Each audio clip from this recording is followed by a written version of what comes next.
Welcome to our channel, ladies and gentlemen. Thank you very much for your support. I hope this video finds you well wherever you are following the channel. Ladies and gentlemen, after William Ruto made an impromptu visit to Chaweri to meet Uhuru Kenyatta, the country has been torn and it has left the country wallowing on about three things. One, there is a lot of speculation from experts as to what might have taken William Ruto to drive all the way from Surgoi or State House or Karen and pay Uhuru Kenyatta a courtesy call. What was the reason behind it? So there are a lot of speculations. Number two, this meeting has left confusion and anxiety within the broad-based government. Partners are now looking at each other with suspicion. Do you want to betray us? And there are unsettled waters as we speak now. And the third thing is that this visit left Kenyans with more determination than ever. They are determined and they are saying that should the political class attempt to come together, should the dynasties attempt to regroup, to unite against innocent, suffering Kenyans, then they have a message for them. We are not boarding. Now, many people feel that this meeting was meant to bury the hatchet between the two leaders after they disagreed in their last term. And it is said that William Ruto went there begging for forgiveness and looking for a handshake. And in reward, it is believed that there are people from Uhuru's side who are about to be given ministerial positions. And one of the people who is being speculated to be part of this team is none other than Uhuru's brother, Muhoho Kenyatta. Sources indicate that he's about to land a job as a cabinet secretary, and some people are even speculating that William Ruto is looking at a possibility of taking him as a running mate in 2027. Now, Maverick Aoko is saying something that I want us to look at. Maverick is saying that Muhoho Kenyatta set for cabinet likely to be Ruto's DP in 2027. Wajaluo have been used and disregarded as usual thanks to Raila's greed. They helped Ruto quell Gen Z fire. Now he's gone to Murima. Halafu watarudisha BBI. Walete PM position. Ulisoma statement ya Moses Kuria. That is Maverick Aoko. And Maverick feels that William Ruto used Raila to help quell Gen Z tension when they're on the streets. And now they have overlived their mandate and they are being dumped. William Ruto has gone back to Uhuru Kenyatta. Now, one thing I don't agree with, I could be wrong, but one thing I don't agree with is that Muhoho Kenyatta could be Ruto's running mate in 2027. I don't think the Mount Kenya fraternity will agree, but in politics, anything is possible. Now, one thing that is very clear, ladies and gentlemen, I tried to scrutinize what is happening, and I realized from the statement of William Ruto and Uhuru Kenyatta after that meeting that if there is one thing that they agreed on is the need for an expanded and inclusive government. And I want to take you straight to Uhuru's statement in paragraph 3 of Uhuru's statement, because Uhuru made it very clear. When State House was trying to deceive Kenyans of what they had agreed upon, Uhuru said it very clear. We talked about problems that Kenyans are going through, including taxes, including mistreatment by the government, all those things. But if there is something that they agreed upon in paragraph 2, or the communication from the office of the fourth president is saying, President Kenyatta encouraged President Ruto to build a broader political consensus that ensures inclusivity in governance and development at all levels. They also discussed the need for a vibrant opposition that is crucial for our democracy. So you will agree that both Uhuru Kenyatta and William Ruto, even though they might have disagreed on many other things, but if there is one thing they agreed upon is that there is need for inclusivity, there's need for a broad-based government in terms of development and appointments.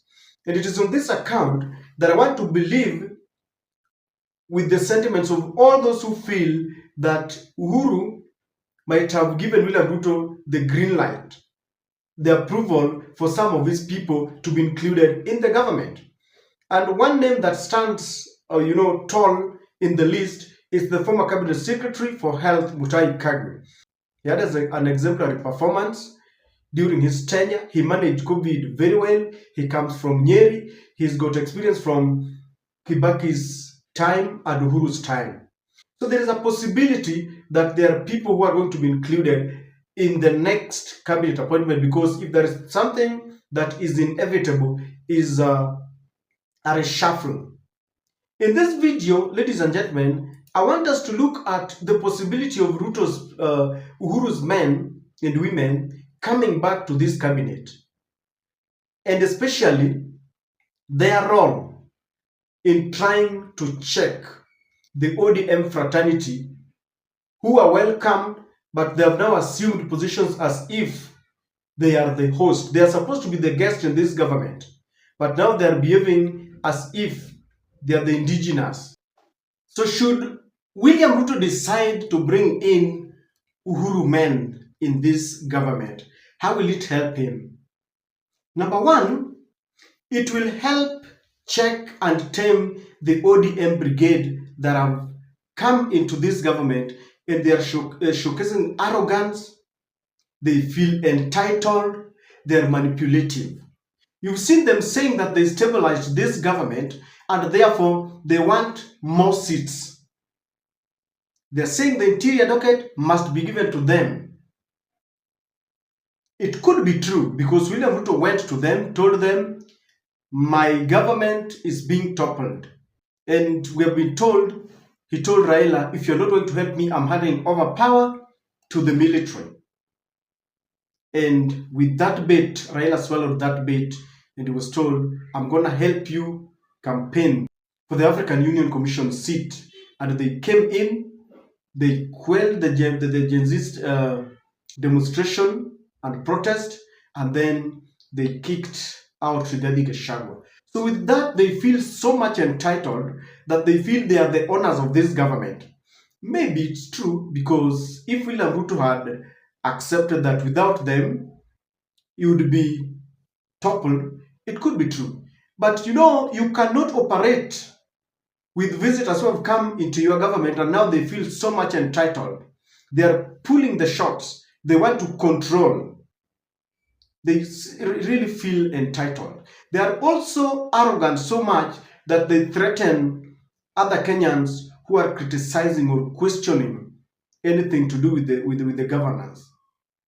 And so Ruto will pretend, if at all he brings the Uhuru men into government, he will pretend as if he wants sobriety in the government.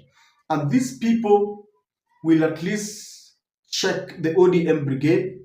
They will tame them. If they are brought in their numbers, then they can act as a balance. They will meet at an equilibrium, because the ODM feel that all those who are allied to Rigathi Gachagua should be kicked out and they take all those seats. So William Ruto will have a balance between the two. Number two, these people, by bringing them into government, William Ruto shall expose the ODM further. Because if there is one thing that William Ruto wants to do, and I don't know whether the ODM realizes, he wants to finish and annihilate politically ODM completely, which is not very easy, but he wants to expose them to Kenyans to understand who they are. ODM has always championed their cause as a party that is democratic, always fighting for the cause and democracy, speaking on behalf of the downtrodden, speaking on behalf of the voiceless, the minority, the oppressed. But now, in an attempt to bring these people from Uhuru Kenyatta, they are already crying fall, and they don't want anyone to be given these seats. In a statement that has gone viral, and I think we read it yesterday, the Standard had reported that Uhuru Kenyatta is about to donate some of his people to help William Ruto run the government. And Robert Alai said, Uhuru is out of government but gets appointments again. Kazi kwa wadosi again. Hello William Ruto, Uhuru served his 10 years. Most of the senior civil service cadres is spinter by Uhuru and Kibaki, men and women. Was this, you will mess big time.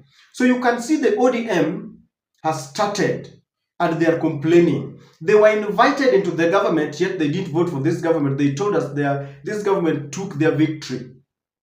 But now after being invited and they helped Oster Rigathi Gachagua, they impeached him because they said Rigathi was tribal, that he was only speaking about Mount Kenya.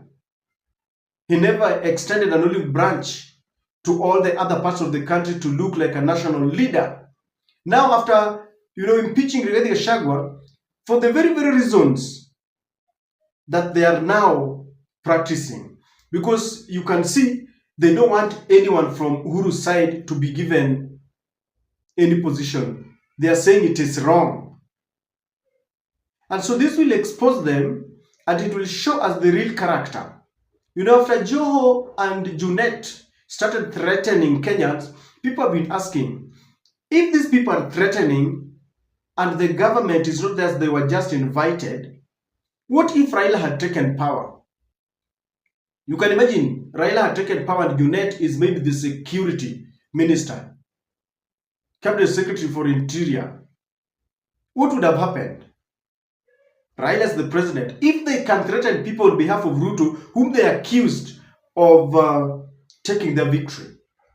So Ruto will use this to expose them as selfish people, non-democratic, because they've been saying they're democratic, they want a government of national unity, they want a broad-based government. So does it mean that broad-based government insulates others from being given positions? If they were given the same positions, they should allow others to come in because they're saying they're uniting Kenya. So if Ruto brings more of, Uhuru's people and others, Uhuru will expose them, they will start making noise. And if there is the last stroke that will break the camel's back, it is this precarious, prestigious position of the interior, because ODM feels it has to be ours.